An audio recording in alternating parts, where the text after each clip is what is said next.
Welcome to The Human Experience, a podcast about the stories we live out every day and the importance of championing the vulnerability and courage of the storyteller. I'm your host, Jennifer Peterkin, and it was through my own lived story of experiencing domestic violence that this podcast was created.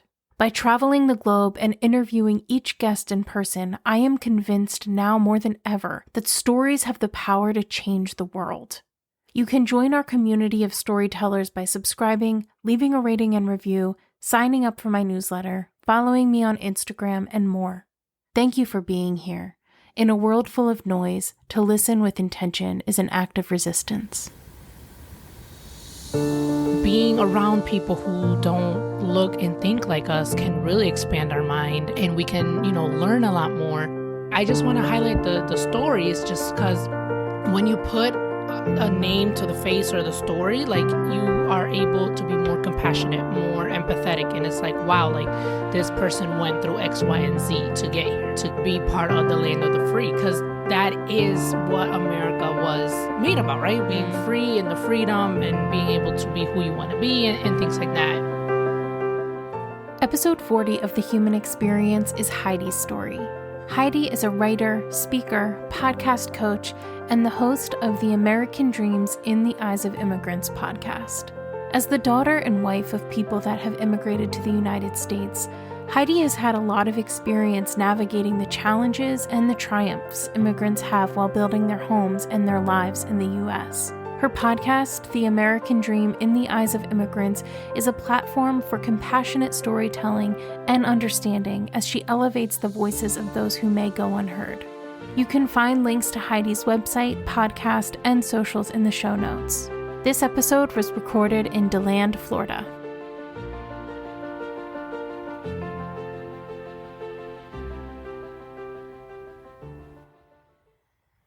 Well, I want to start where obviously you want to start in terms of what your story is. Like, I know you have your podcast and you're in a book. Yes, a poetry book. Yeah, a book and a blog. Yes. I mean, you got it all going on. I want to hit all of it. But I want to obviously start where you want to start. Like, what is your story to you? You have a podcast about immigrants and coming to America. So clearly that has played some role in your life. Yes. Yeah. So my parents came from the Dominican Republic in the 90s. So I was born here. Well, born in New York, sorry. So born here in the United States. Yeah. Born in New York, but I was raised in Michigan. So what happened was my dad actually was involved in a robbery. Like, he was a victim. Wow. So he was like in what they call bodega. They're like the corner stores in New York. And the guy came in and threw my dad like into a freezer and like, was like robbing. And, that was super traumatic. So my dad was like, we got to get out of here. Yeah. So a friend of his lived in Michigan, Grand Rapids to be exact. And he was like, hey, come over here. There's a lot of factory jobs. Everything was good in economy wise back then. So they decided to go to Michigan. So that's where I was raised. Back then, there wasn't a lot of a Hispanic community. It was very minimal. And even growing up, I feel like there's more Dominicans now than what there was back then. So like, I just remember like having to translate for him, having to go to the store to like translate and things like that. Having to help him with like doctor's appointments and, just pretty much read documents for him and try to translate those as a child. Obviously, like, I didn't want to, but it's like, I had to help him. Sure. And it's like, why can't you learn English? Me as a child thinking, as an adult. But then like as an adult looking back, it's like, it's not that easy. Right. It's easier for a child to pick up a language than what it is an adult. But I do like specifically remember like going into kindergarten, not knowing English. So they, spoke to me only in Spanish. And I had this teacher who would like translate for me, which was really nice. And then I also have like memories. I did do 1 year of schooling in the Dominican Republic. Okay. I think that was before I started kindergarten here. So it's just like, just knowing firsthand, like the struggles that immigrants go through, like trying to like navigate a new country that's not the same, like trying to figure out the processes. And some processes are easier here than what they are in the home country. Like, for example, like getting your driver's license or like doing those tedious errands that we don't like here. man, in other countries, it will take like a whole day and maybe a whole day and a half just because it'll be like, oh, you're missing this document, or we don't have, or the person who needs to do it is not here today, blah, blah, blah.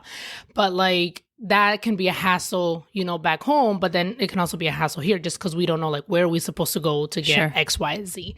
So just having to like help your parents with that and things like that. And then like not having help for your homework was another thing. It's like, I can't really ask my dad because he doesn't really understand, the language. And so that was another thing. So like, I really never really asked for help with the homework. If I couldn't figure out, then it was just like, I couldn't figure it out. So that was another big thing. I do appreciate though, like him and my stepmom were like always there for me for games. Which I know I had a guest, two sisters beyond, and they were explaining how like their parents couldn't be at their extracurricular activities because they were always working, long hours, multiple jobs. And so I do appreciate them just being there at all my games, away and home, just like making that sacrifice to be there for me. And I want to say like they were the only Hispanic parents who were there. I'm thinking, because, like, when Hispanics come, they usually but they usually have to take like the low paying jobs, right? And a lot of times they are very educated in their home country. Right. Like they have their doctors, their lawyers, but when they come here, it's a whole different system that they don't recognize their diploma. So for example, my stepmom, she has her bachelor's degree in hospitality. But when she got here, she wasn't able to find a job in that area. So she ended up working at a hospital. So as a nursing aide. And so from there, she like kind of like worked her way up. And so she just, all her experience has just been in the hospital and in doctor's office. So like, that's what she does. Yeah. But she has her degree, and she wasn't just able to find a job here within that.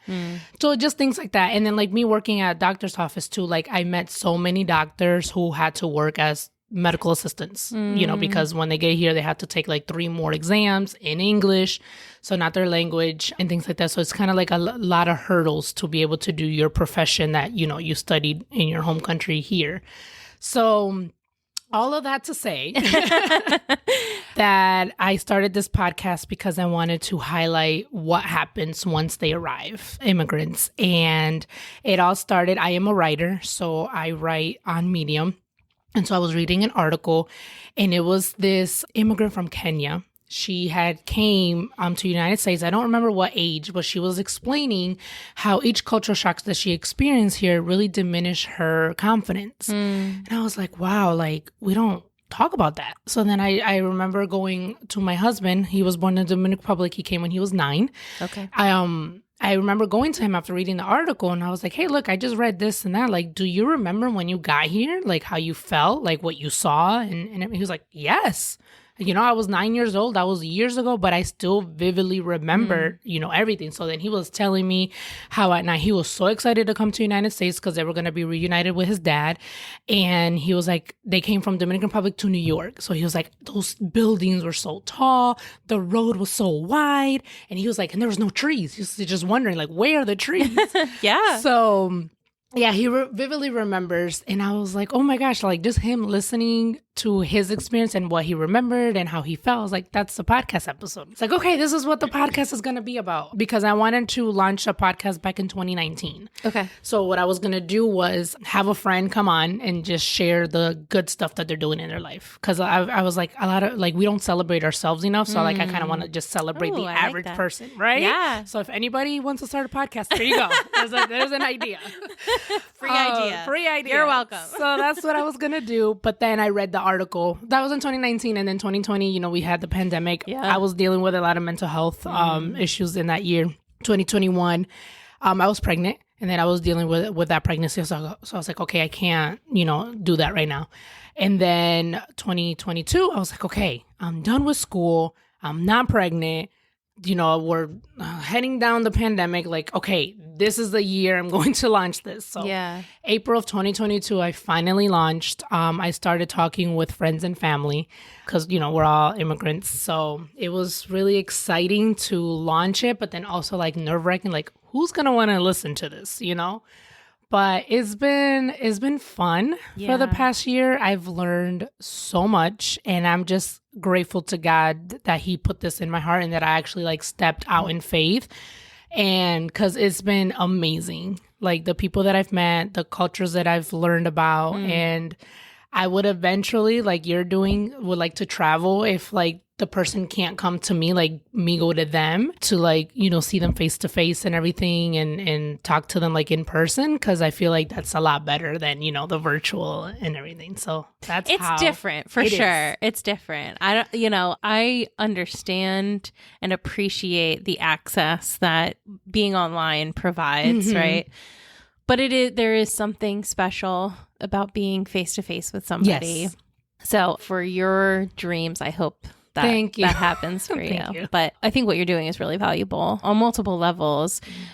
I think probably for you personally, it's something that really maybe was something that you wish, and sorry if I'm projecting, you can tell me if I'm wrong, but something like you wish that you had when you were younger in terms of voices to talk that were like talking about these things. Yeah. And then you got married to somebody that was an immigrant, and, you know, finding out that he has been through all of these emotions as well. And, you know, you are in community with a lot of immigrants. And so as a pillar of that community, kind of moving forward and saying like, I want to highlight and elevate these voices because there's a lot of valuable information and there's a lot of their stories matter, right? Yeah. Yes, definitely. I never realized until I was older that I got more involved in like keeping up with the news to see what was going on. I never realized like what a negative light there was towards the immigration and immigrants. And so that's really like what sparked it, because I like to be well informed on, you know, whatever side, right? So then when I was like reading articles, I was like, man, these news outlets are talking about, you know, a certain event, but like the way that they're describing is like 100% opposite, like completely different. So I was like, man. So I'm just like, I just want to highlight the stories just because when you put a name to the face or the story, like you are able to be more compassionate, more empathetic. And it's like, wow, like this person went through X, Y, and Z, like to get here, to be part of the land of the free. Because that is what America was made about, right? Being free and the freedom and being able to be who you want to be and things like that. Because there are a lot of countries that, you know, oppress the people. Like they aren't able to express themselves. They aren't able to practice whatever religion they want to practice. They aren't able to do a lot of things that we are able to do here. And sometimes we, you know, take that for granted just because we don't know, right? So, for example, I had a guest from Ethiopia, and she explained how, like, the Ethiopian government, like, chooses their career depending on a 12th grade exam that they have to take. And I was like, wow, really? And then she was like, yeah. So, like, if you're, you know, for example, good at math and science, they'll put you, like, in engineering or, like, medicine and things like that.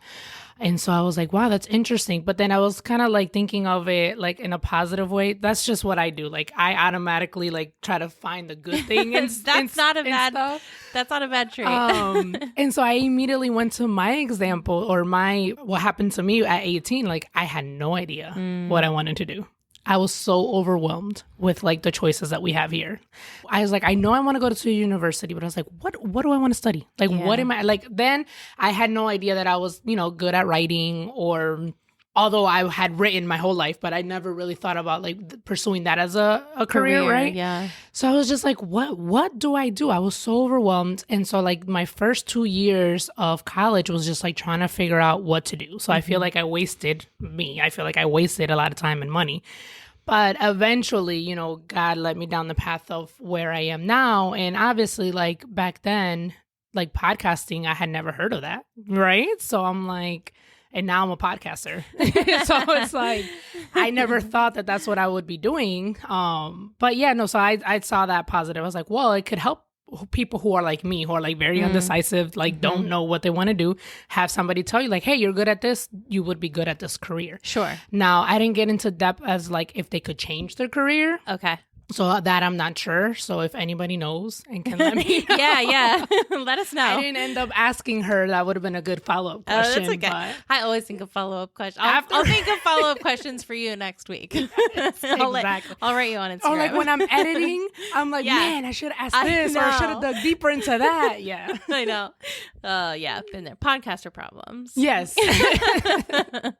It's a hard task. I mean, truly, it's hard because you are, I think people like podcasts, which is great, and they've been elevated by some really big companies. Oh yeah, like everybody listens to at least one NPR podcast, probably, right? Yeah. And so like they're heavily produced, they're highly promoted, and in one sense it's been really great because it has legitimized podcasting. But in another sense, it's like, okay, we're over here though. Yeah, our little people. We're the little people. Listen to us. Yeah. I don't have like a team of producers to credit after each episode. It's just one woman show. Yeah, exactly. Yeah. So, I mean, anybody that does this, I have massive respect for after doing it myself and being like, I don't know. Yeah. Supposed to keep this all together. But yeah, so I think it's beautiful. I love it so much. I want to roll back to what you were talking about growing up and having to kind of be like a liaison for your parents. Yeah. Did you move with your dad and stepmom or? Yes. Okay. So I know I didn't mention my mom at all. It's okay. My mom, I lived with her until I was about 6 or 7 because that's when my parents got divorced. And then I moved in with my dad. She ended up moving here to Florida. So then I would just see her in the summer times. And then I think when I was like 9 or 10, that's when my stepmom and my dad got together. Okay. So, and then I moved in with them. And I do want to say like my stepmom does know English. Okay. She studied in the Dominican Republic, but there's still, things that are of course, yeah. So helping both of them, and then sometimes her like helping my dad and stuff like that. But still, it was just like helping translate and all that fun stuff.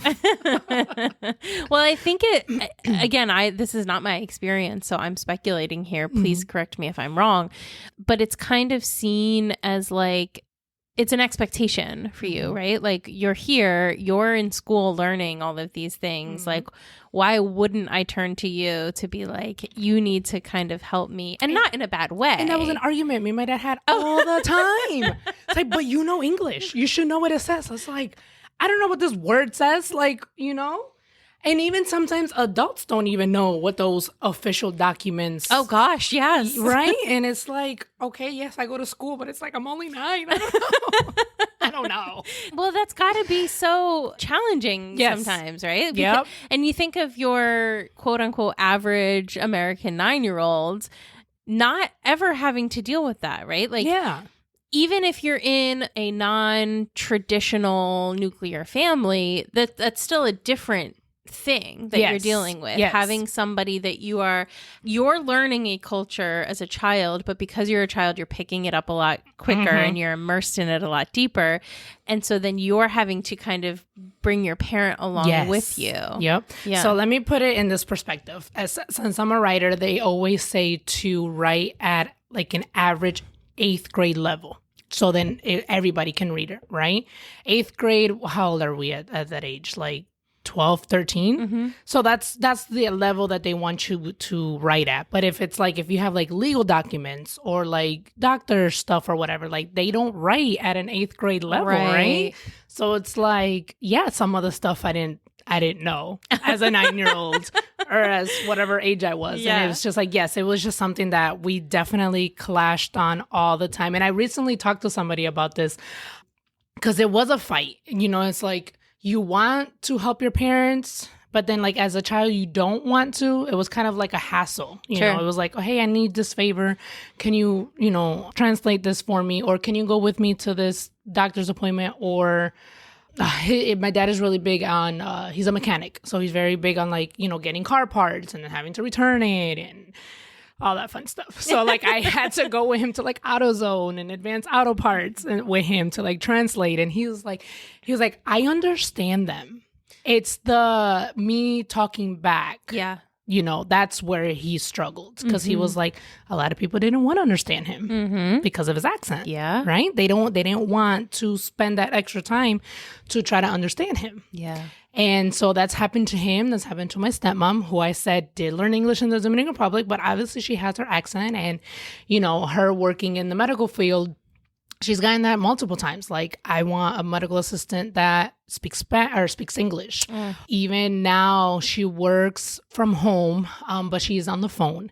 So she still gets patients that's like, can I talk to somebody who speaks English? It's heartbreaking, but she's kind of like, what do you mean? Like, I'm talking English. What do you think? But it's a whole accent thing. And it's happened to my husband too. He was actually he had 2 separate occasions that he has told me about. I don't know if it's happened more than that, but one of them was over the phone.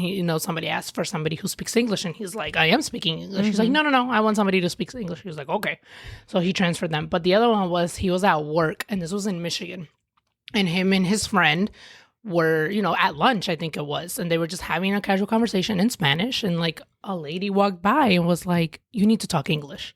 Then my husband looked at her, was like, but we're not talking to you. Yeah. Like, we're having a conversation. Yeah. Well, this is, the whole typical, this is America, speak English kind of thing. And it's like, but she's not even in the conversation. Right, like, right. I understand if it was like them 3 and then like they of course spoke Spanish to like kind of exclude her or whatever. Like, yes, that's rude, but it's like them 2, his friend, are having a conversation. She's just walking by. Right.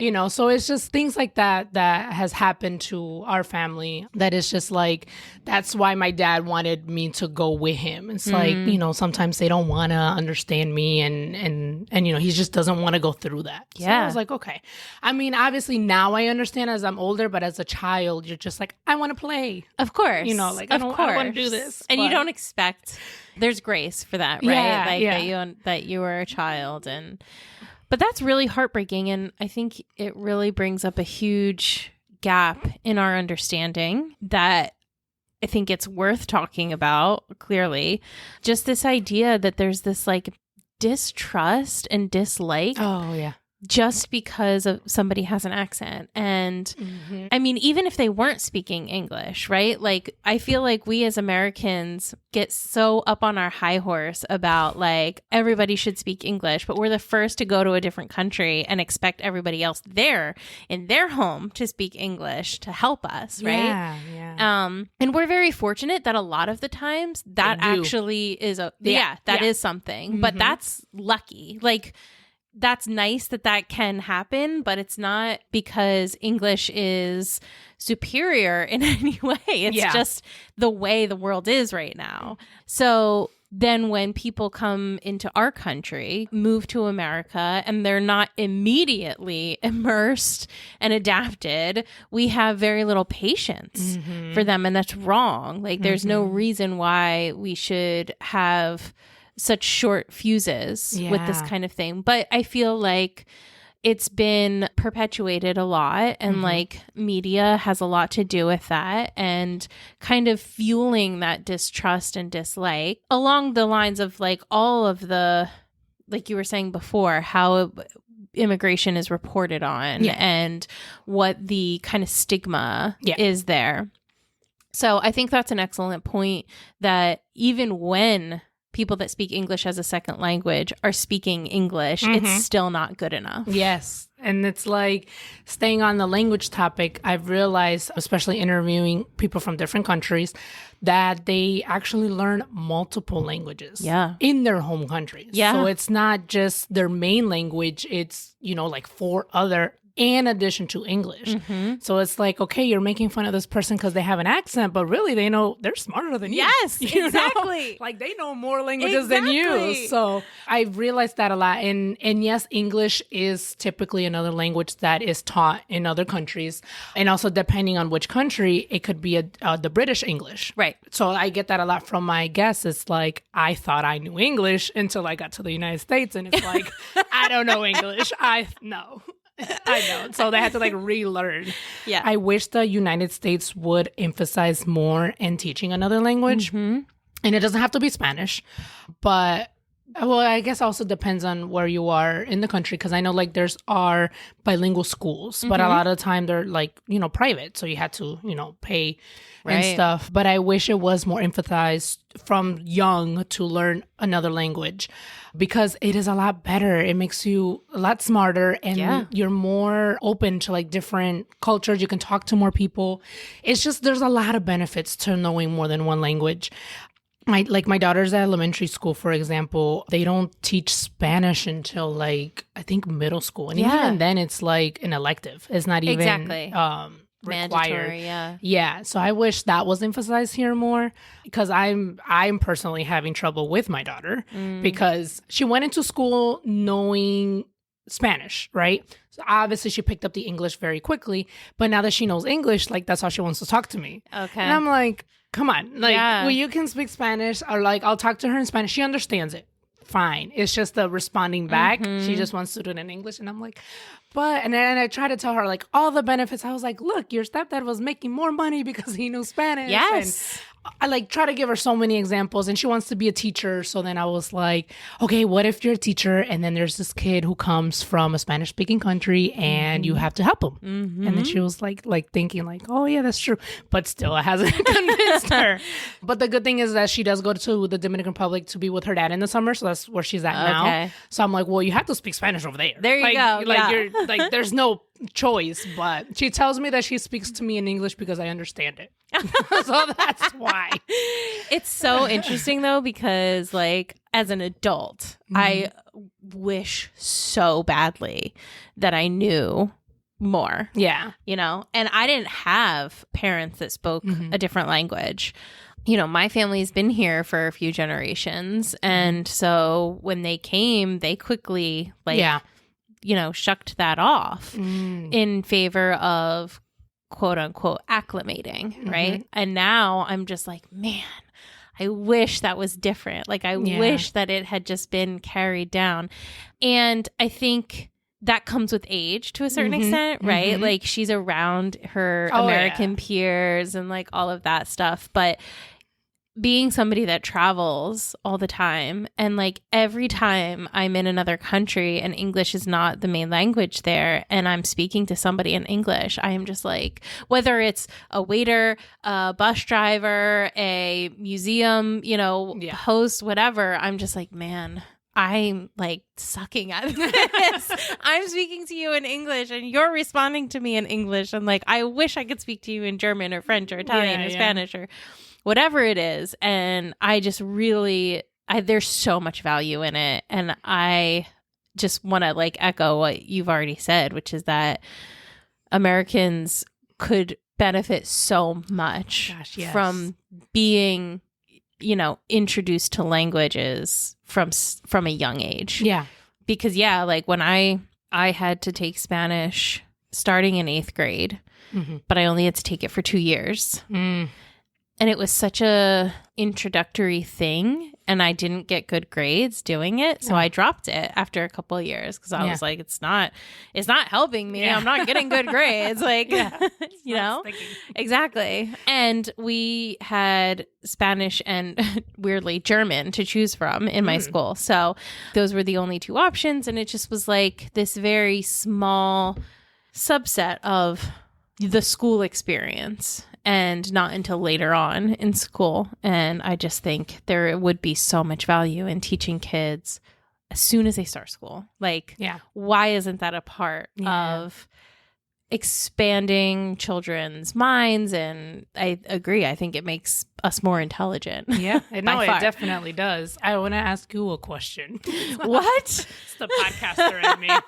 No, just about the Spanish teacher. Was she like Hispanic or was she? She was American who's speaking Spanish? Same. Yeah. I took Spanish because it was a requirement for high school graduation. Okay. And I was like, but I already know Spanish. Yeah. So I tried to test out and I actually couldn't. I ended up being in Spanish 4 or something like that. So I was like, fine, I'll take Spanish 4. And then I realized, I was like, man, this is hard. Like, even for me who spoke Spanish. But it was just like, the grammar. I was just going to say, it's like the proper English stuff that English speakers wouldn't know either. Exactly. If they had to take an English class. Exactly. Yes. And so I was humbled a little bit. I will agree. But it was an American teacher who I don't know if she spoke Spanish, obviously with an accent, but I don't know if she had like just studied or she like specifically wanted to be a Spanish teacher. But yeah, that's what I wanted to ask, if it was a Hispanic person or an American who spoke Spanish. It was hard because she was in her first year of teaching. So she was young. And my class was the first that it started mandatory a year earlier than they had been doing. Okay. So it was 8th grade because weirdly enough, originally we had to take Latin in my school for 2 years. And then I took 1 year of Latin and then they changed the program and started the other languages, Spanish and German, a year earlier. Anyway, all that information you didn't really need. But this woman was young. It was her first year of teaching. And we were a bunch of shithead 8th graders.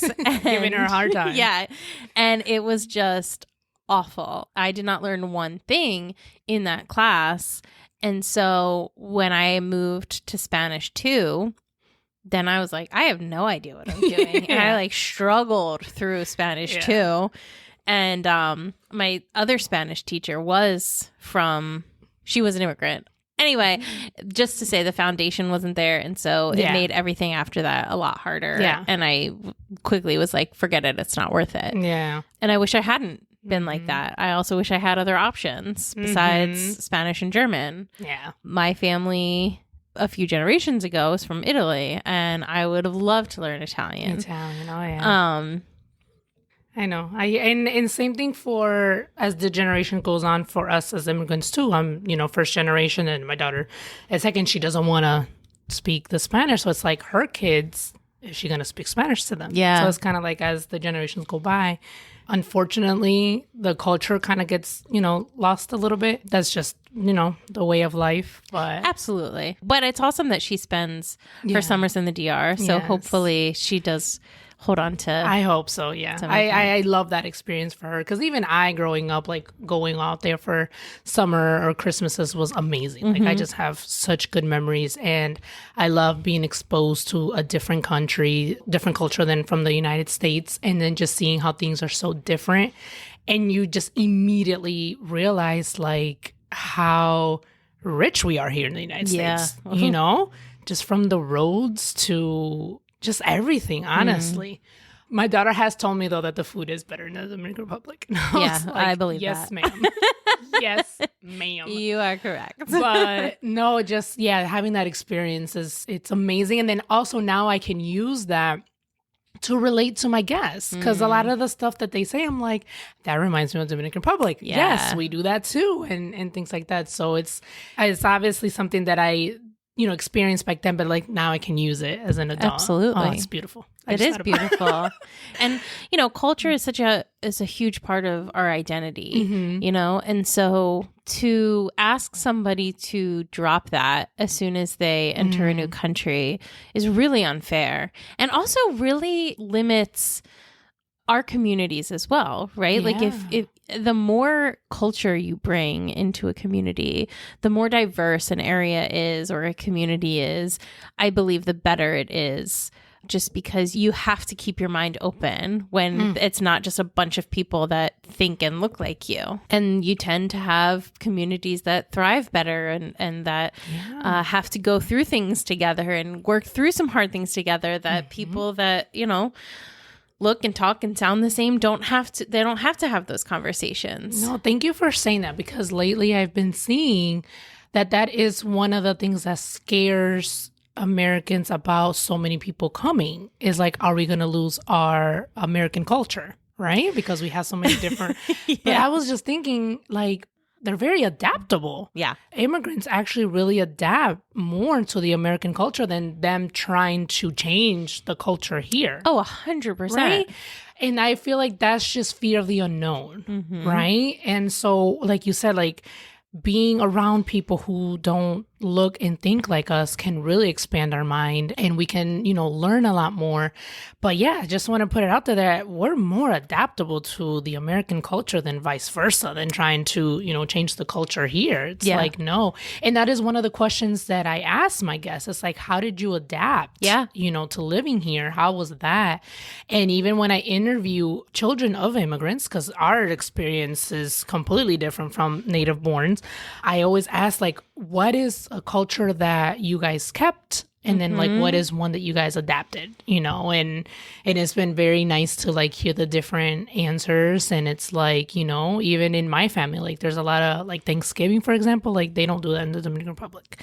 So like, that's obviously something that we adapted here and, gather and everything. And so things like that, like we have definitely adapted to the American culture and obviously kept some of our own traditions and things like that. So for example, Christmas for us is on the 24th.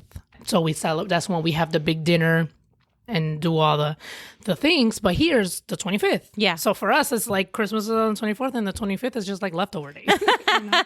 But that's a tradition that we've kept. Yeah. Right? But the Thanksgiving one is the one that we've adapted. Yeah. So there's that. Yeah. And there's so much beauty in adopting other traditions and other cultures. And really, it's like, I think anybody that doesn't see the value in that just hasn't experienced it, because once you experience it, you're like, wow, this is like so rich and so beautiful and so fulfilling. I mean, truly, it is the best. Our cultures are the best of humanity. Yeah.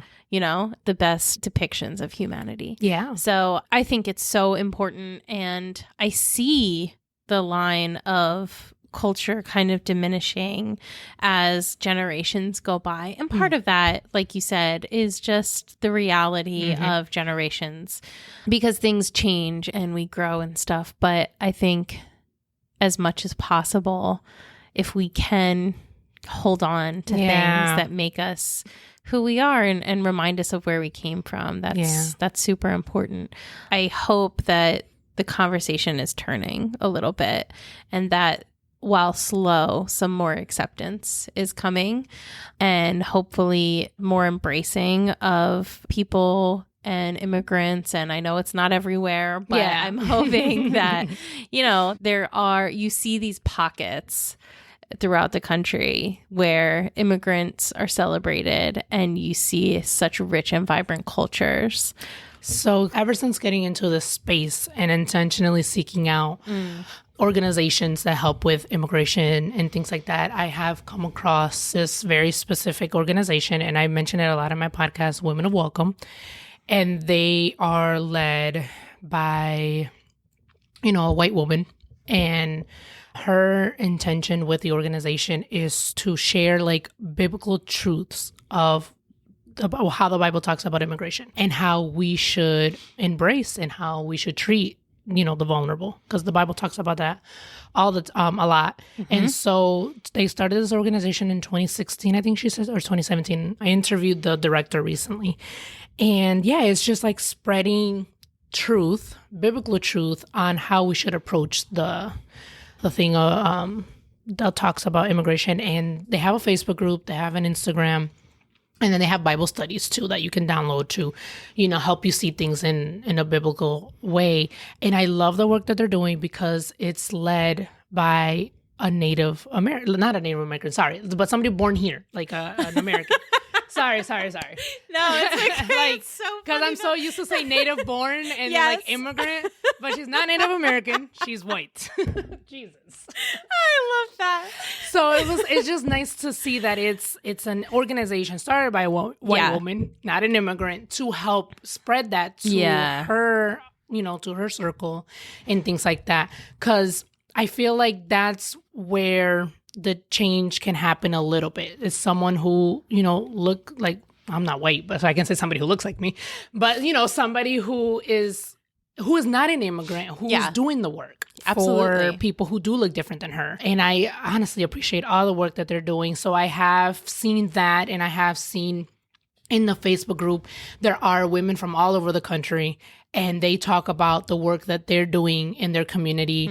They're also talking about the challenges of like, their family members, what they see on the news, and like them trying to come in. And it's like, no, but the truth is XYZ. Yeah. And just having those hard conversations with their family. And so, yes, since joining the Facebook group, I do see that there are talks, happening all around the country. But, change is slow. Yes. It is.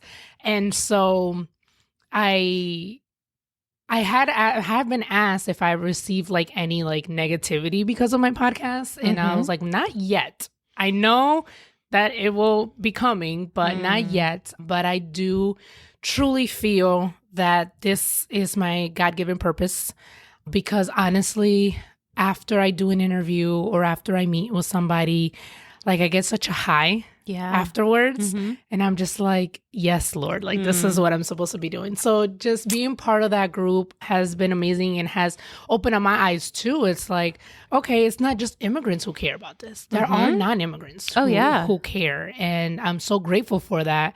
So I want to start a series of immigrant allies, just like interviewing people who have helped immigrants and then ask like and talk about like what capacity and why do they feel that it's important to do that. So yeah, I am seeing slowly but surely, talks being changing, and I have been aware of like things being going on around the country. So that gives me hope. Good. I'm glad. Because it can be hard. It can feel like 2 steps forward, 1 step back kind of thing. And change on such a mass level like that is really, really slow. Yes. And it's not like, first of all, it's not permanent, right? Like anything could happen. But second of all, it's not going to be everybody, right? Yeah. There are going to be people always that just stay in their ignorance. And that is across all things, right? Like not just immigration. And so, and that's really difficult. That's really difficult to be educated on something, to have personal experience with something, and to come against people that are just saying like, nope, I don't want to hear it. I don't care. Yeah. I just like, I have this dislike or I have this distrust and I don't have a reason for it, but I'm going to stay in this. Yeah. So how do you kind of, because I'm sure you run up into that, maybe not in your podcast, but in your personal life. So how do you kind of deal with that when there's so much like, you see such value, obviously, and you love your family and friends and your community. How do you keep your hope and not get like so angry and bitter about it? Yeah. So I try to, especially in social media, just try to spread truth. If I see there's anything that's misleading or that is incorrect, I, try to either respond or publish whatever, like the truth, right? And it usually mostly happens on Twitter. Okay. I stay away from Twitter, so maybe Twitter that's is a good dangerous, idea. guys. Let me just say that. And even my husband sometimes tells me, like, you're wasting your time. You're not going to convince these people. And I'm like, but the way that I approach is by love. The thing is that I do see that a lot of people attack each other, right? And even comments on Facebook or Instagram, like I do go through those comments and just seeing them, just like there's so much hate and it's like, why? Yeah. But usually just try to respond in love. And it's like, okay, but have you thought about this? Or this is not true. This is actually what the truth is, and things like that. And yes, they come at me and, but I don't attack. I don't, name call, none of that. It's always out of love, just out to spread truth and things like that. So what keeps me going is definitely God. God is the one who gives me strength and the hope and everything. And it's like you said, not everyone's going to be open. Those are not my people. Yeah. Hey, I like that. My people are who are open, who are willing to listen to these stories, to learn, to just see that the way that you do things is not how everybody else does things. Right. And that's not mean that it's wrong. It's just different. And so that's why, like I was telling you before we recorded, it's like I was thinking yesterday, I was like, wow, my podcast is very specific. So those who listen, I'm grateful because they are willing to listen to these stories. They are willing to open up their minds and learn of these new cultures and things like that. And looking at the the stats of the podcast, like it's not only listened here in the United States, it's also listened, you know, in a lot of different countries. I was up to over 80 countries at one point, and like that wasn't my intention. Like, you know, it's a United States specific podcast about immigrants coming here. But then I also because I noticed that a lot of people from different countries were listening, I started asking my guests to give advice if anybody was thinking of coming to the United States, you know?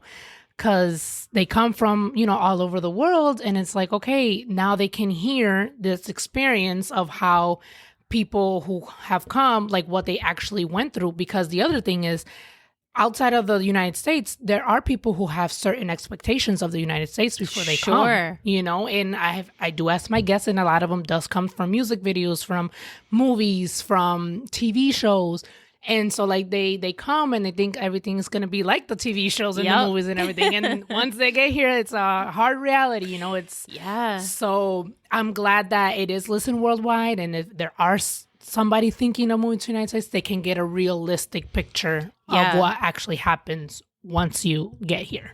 That's really interesting. Yeah. Because I was talking about that with someone recently, how it's like, you know, every TV show or whatever takes place in New York or LA, right? And so because America is so big, the United States is so big, you know, I think most people don't realize how we have like every landscape there possibly is to have in the United States. And so you pick, like, you eeny, meeny, miny, moe and pick. And it's like you could land in the Midwest somewhere and be like, what the heck is this? Like, that happened to a guest of mine. It did. Her episode is not published yet, but they were fleeing a war, and she was like, literally, they just like went on the map and was like, this is where we're going to go. And it was like Kansas or something. Yes. And there was, I think her and her family were the only immigrant in the neighborhood. So it was hard for them because they didn't have anybody who spoke their language. They, you know, and they came from Europe. So people immediately thought that they were a white American. But then once they heard them talk, they're like, you know, like, you're not from here kind of thing. So it was really, that's exactly what it was. It was like, eeny, meeny, miny, moe, this is where we're going to land.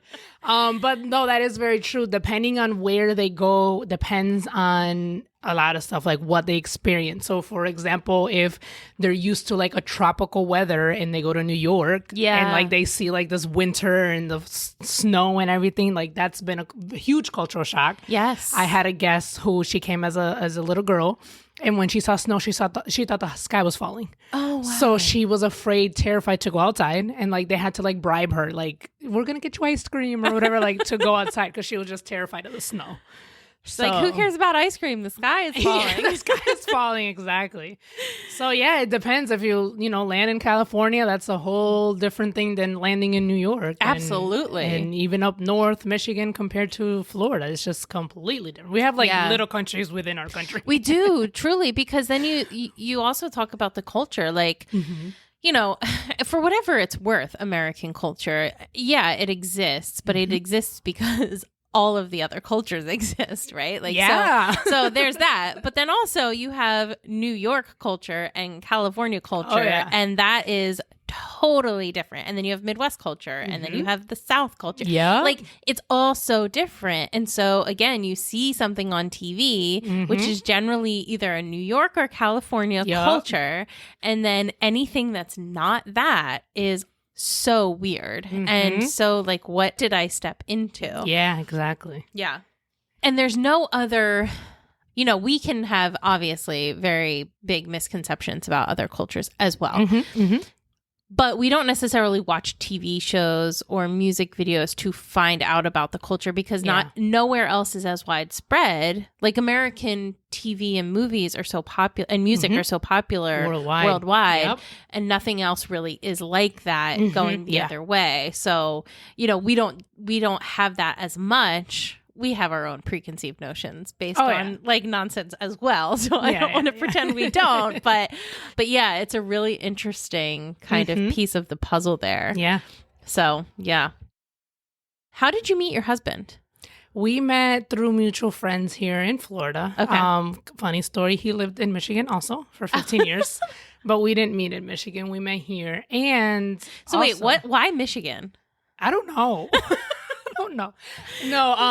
The reason, well, yeah, I had mentioned the reason why my dad moved was because of the work and then his traumatic experience. But they also moved from Dominican Republic to New York. And then I believe it was that they needed to, what was it? I think his mom had found a job in Michigan. Okay. I think they were just looking out of New York. And I believe she was also told, like, you know, there's jobs here. I can't remember how his mom got to Michigan, but she was like, I'm going to go for 2 weeks to find a job. And if I get a job, then we're moving. And I think it was like a few days later, like she got a job.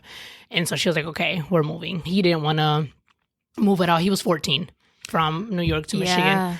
So he was 14. He was just getting used to, from 9 to 14, just getting used to living in New York, you know, friends and everything. They were heavily involved in church, Seventh-day Adventist. So it was like church was like every day of the week.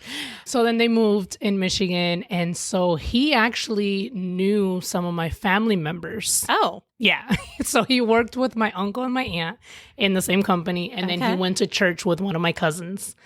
And so, yeah, he knew my family members. My stepmom knew him before, like, we ever got together. Interesting. But we didn't meet each other in Michigan. We met in Florida with mutual friends. And so, yeah, we like knew of each other. And then one day, my Facebook anniversary, a friendship anniversary thing came up. And so I sent him a message like, hey, we've been friends for a year. And he was like, how can that be? I feel like I barely know you. And so he sent me his number. And yeah. And the rest is history. He says that I was the one who was interested first because I sent that friend anniversary. But I was like, you gave me your number first. Yeah. So it didn't have to get that serious. Exactly.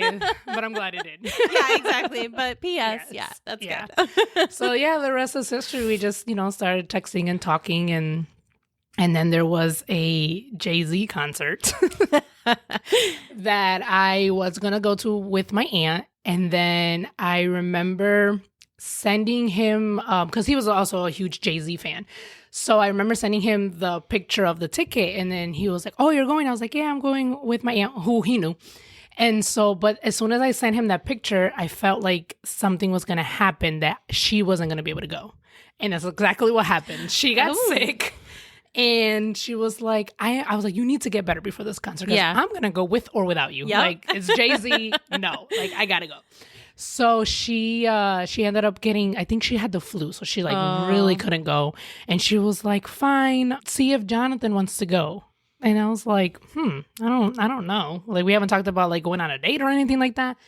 So then she was like, he's the only one I would give up my ticket for. I was like, okay. So I sent him a text message literally the day before.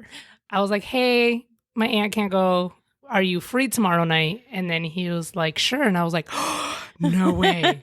So that was our first date. Oh, sweet. Jay-Z concert. And then we went out. Could be worse. To eat. And it was an amazing time. Like, it was amazing. So that's our little story. Good. That's awesome. What brought you both to Florida? Me, it was after my daughter was born. Like 4 months after my daughter was born, I was pretty much the only one left in Michigan. So I was just like by myself. Oh, your dad's not there anymore? No, they had moved to Florida. When was it? Oh, after I graduated high school. Oh, okay. So they were actually trying to leave the year, my last school year. And I was like, you guys, what are you doing? Like, I literally have gone to school with these people since 3rd grade. Yeah. Seriously.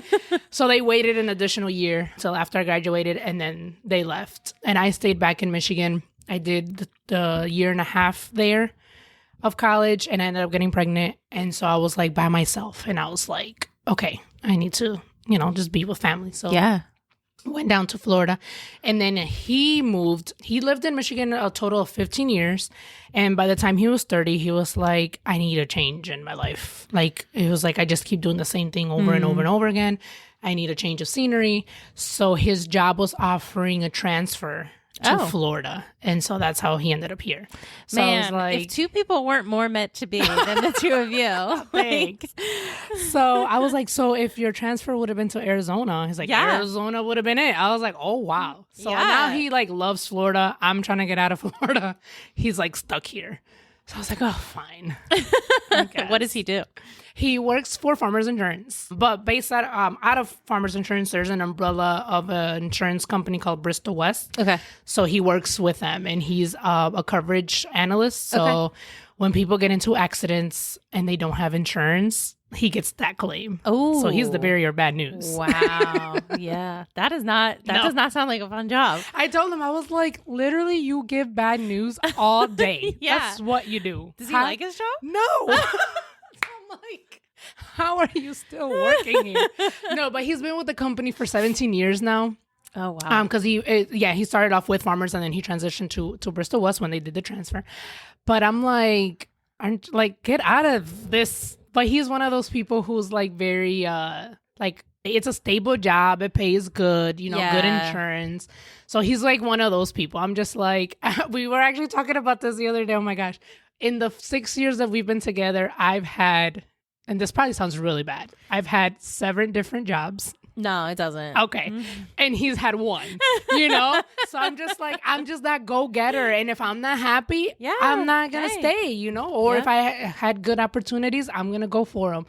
But he's just that, like, I'm good. Even though I don't like my job, it pays the bills. No, but it's so interesting, actually, because I think that's there's a split happening right now I don't know, I can't speak for the rest of the world, but I know in American culture with our generation, which is, up until recently, everything's been about a career, right? Yeah. Like you stay with one company for as long as possible.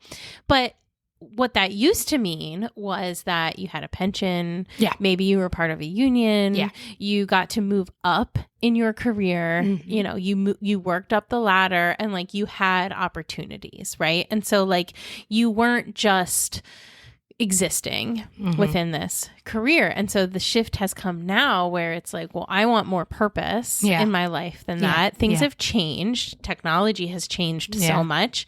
And so there are more opportunities and they're different opportunities. Mm-hmm. And so now what I value more is my time and, my ability to be happy. Yep. And so that's more important than necessarily the quote unquote loyalty of staying at one job. Yeah. And I think it's such an interesting conversation to have because people get really like offended on one side or the other, right? Like, no, this is how you have to do it. No, this is how you should do it. So where that for him staying at this job, where that comes from, because we talked about it, it was just like, his mom told him, it was like also from like an older generation mindset, like you said, but his mom told him, was like, you find a good job, you stay there, right? Pretty much, right? And that's just what he's done. He's like, gets paid good. Like I said, good benefits. Honestly, because of his job and his benefits, we were able to buy the house that we're at, and I joke with him. I was like, you bought me a house. Legit. Like, cause like we fixed his credit, but he was able, to buy us the house, without me putting any financial thing into it. So he was able to do it on his own. So that's why I joke with him like that. But because of his job, we are able to do a lot of things, and so after, we had our son, I've realized, because I've tried to push him to like do more, right? And motivate him. And it's like, I know you're not happy. Look for a different position or a different, job or whatever. But obviously at the end of the day, that has to come from him.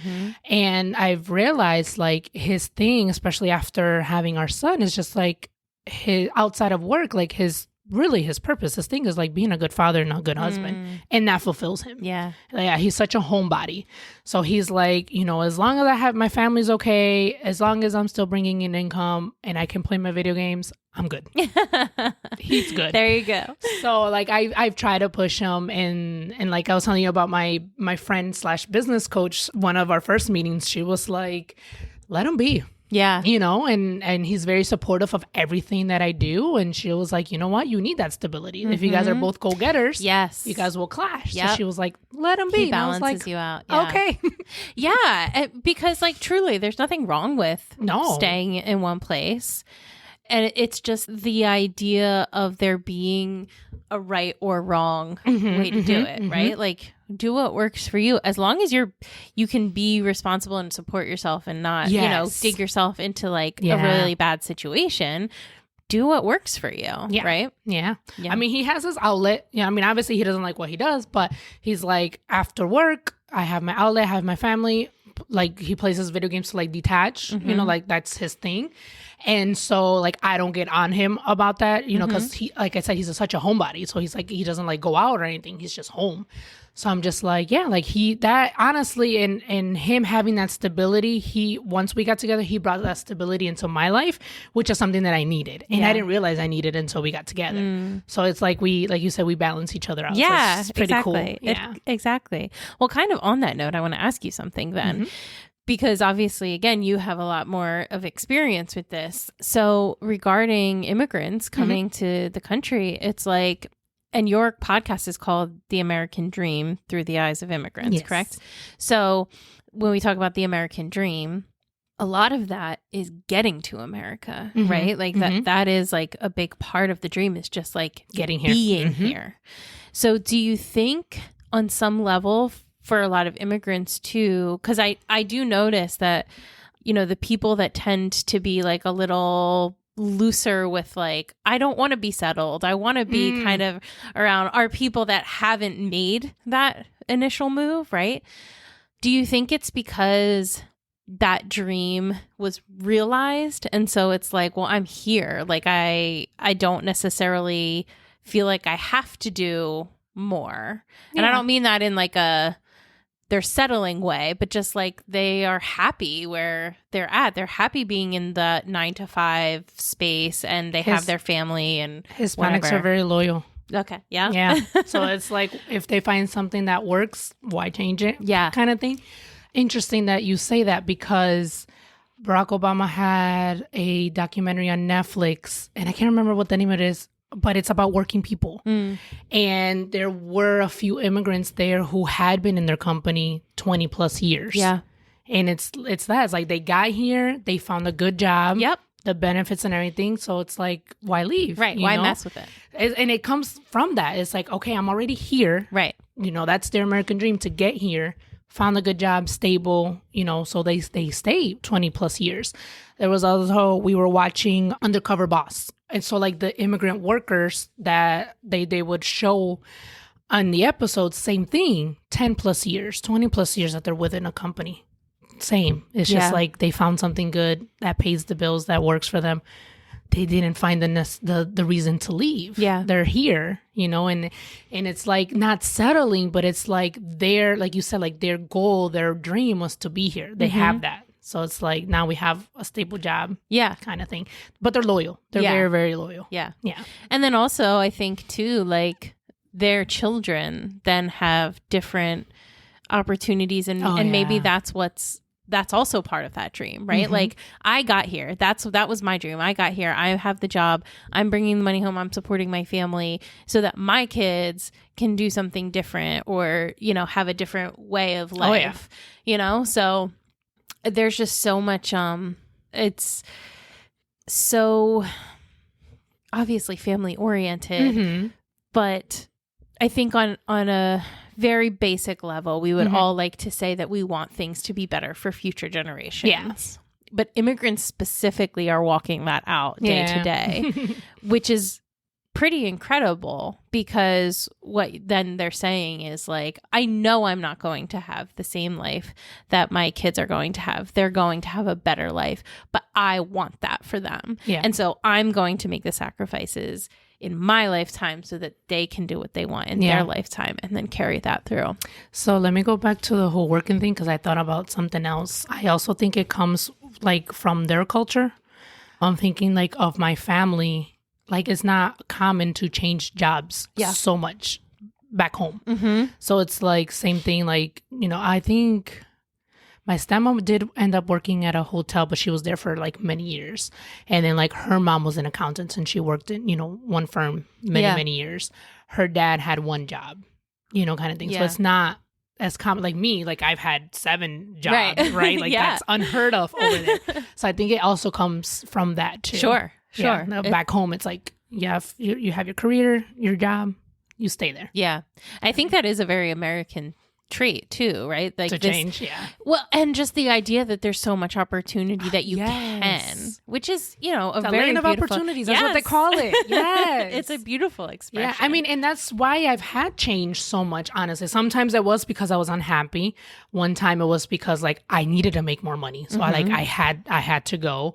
And then the other one was my most recent job. I wasn't looking for a job. I was perfectly fine where I was at. And my friend told me like my job needs coders. I'm a medical coding analyst now. And so she was like, we need coders. And I was like, I'm good where I'm at. Like I legit saw myself long term at the hospital I was working. I was like, I'm going to work my way up the ladder.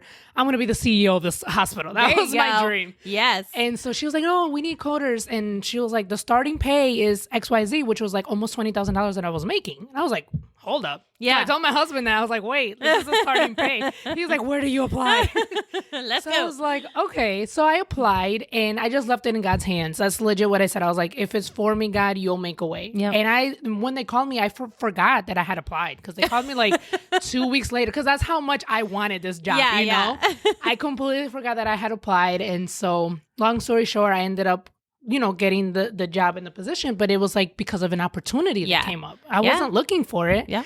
But it's like God, blessed me with $20,000 more. Hey. Yes. Fantastic. Yes. I love that. So looking ahead, what are your hopes for your podcast, but also the extension? But the extension of that, immigrants in general. Like, you obviously have a stake in this game. So, oh my gosh, there's so much, and I get a new idea every single day. Great. Like I know my husband's tired of like, oh, we could do this or we could do that. But okay. So first, I want to write a book. I want to write another book. And yes, another book. This one will be an extension of the podcast. I want to share some of the stories in there, but then also incorporate the history of immigration. Wow. So how policies got started, what was going on in that time that these policies were written. And I've started to do some research already, and it's been very fascinating, the information that I have found. So I want to write a book, and then I also would like to do a documentary that like sharing the stories of people and like kind of sharing like their everyday life, right? And then I also want to do like a TV show. Yes. So I'm Girl, thinking, I am there. Dream it. Let's go. So I am thinking, and I am saying this now because I'm putting it out there because it's going to happen. Yes. It is. So my TV show is, I want to incorporate food. Okay. With it because one, I'm a foodie. I love food. I love trying new food. But I also was thinking like, if the guest likes to cook, they can cook like their traditional meal. So they show us how they cook it and like where it comes from and kind of like the history of it. And then while we sit down and eat, they can tell us their immigration story. Stop it. I love that. I would read, watch, and listen to all of those things. So yes. So those are my expansion of the podcast. I'm like, man, there's so much that I could do with this. And so I've been writing it all down, thinking of ways. Right now, my goal is just to expand the reach of the podcast. Yeah. But eventually I would like for it obviously to get bigger and things like that. So yeah, those are my...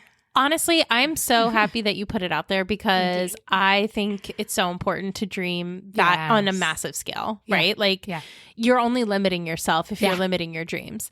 But what I also love about your project is that all it is doing is highlighting voices, is elevating voices that don't often get heard. Yes. I've talked about this several times with several of my guests, but there's so much celebrity culture. We place such value on celebrity in our community or in our culture. And, not that it's inherently bad, but we often diminish other voices in favor of those we've deemed worthy of our time and attention for really no purpose other than they have been deemed famous within the context of our culture. Well, I do want to interview some famous immigrants, though. Hey, that's great. I'm not knocking that. And honestly, like, this isn't to bash celebrities at all. Just to say, like, I love that what you're doing, because it's also something that's really close to my heart, is trying to elevate stories of people that don't have a platform to tell them necessarily. And if you get other people that do have a platform to tell their stories, that's also fantastic. But I love the concept that you're traveling and doing the face-to-face, because we had talked before, and I told you, like, I would love to do that. Yeah. Like, be able to go to their place and just talk, or have them come here, and then we can do that face to face. Because I am going to start launching a podcast, or not a podcast, sorry, YouTube channel with the podcast. Okay. Because from when I started, it was audio only. So it's been audio only. So then I was like, okay, it's better to put the face, you know? So it would be amazing to be able to travel and like see that. But eventually when I get the TV show, that's what I'm going to be doing. There you go. Yes, that's right. Yes. That's right. Fantastic. I love Thank it. you. I love it so much. So I want to know where everybody can find you, because you have a bunch of stuff out. I do. I know. I do so much. You can find me on Instagram. My handle is my name, Heidy, period, DELACRUZ 13. So Heidy, period, de la Cruz 13. There you can find the link to everything. I have a weekly newsletter that is like a personal development, tips and stuff. I also share like book reviews and like my opinions on different things, and faith-based encouragement posts. So there's the link to that. There's the link to my podcast, The American Dream in the Eyes of Immigrants, and the link to my poetry book is there as well, and my blog and journals and notebooks. Perfect. Everything. Well, and we'll link all of that in our show notes too. So people will be able to go find your Instagram and everything else, and definitely give that podcast a listen, because it's really valuable. Really, really valuable. Thank you. But yeah, so thank you so much for doing this with me, for meeting up with me. She got this like awesome space. We're sitting in an actual little podcast studio, which I have never recorded in before. It's always been at like somebody's kitchen table. So yes, this has been fantastic. And it's been great to meet you in person, because we've been talking for a few weeks. So yeah. All right. Well, best of luck with everything that you're doing. And I can't wait to watch your TV show one day and be like, I knew about this. I knew this was gonna happen. Thank you so much for having me and being, willing to do this face to face, and actually willing to give me the platform to talk about it, because not everybody cares, but thank you. Yeah, I think there are, unfortunately, sometimes the people that don't care like to make their voices louder than everybody else, but there are a lot of people that see value in what you're doing. So keep doing it. Thank you. Thank you for listening to The Human Experience. If you enjoyed this episode and you'd like to help support the podcast, please subscribe, share it with your friends and family, share it on social media, and rate and review it on Apple Podcasts and Spotify. You can also support the podcast financially by going to my website, thehxpod.com, linked in the show notes, and clicking on Donate. It takes a lot of time and resources to create this podcast, so every little bit helps. Everyone has a story, and I'd love to hear yours. So be sure to check out the show notes for more information about how to stay in touch. Do good and love well.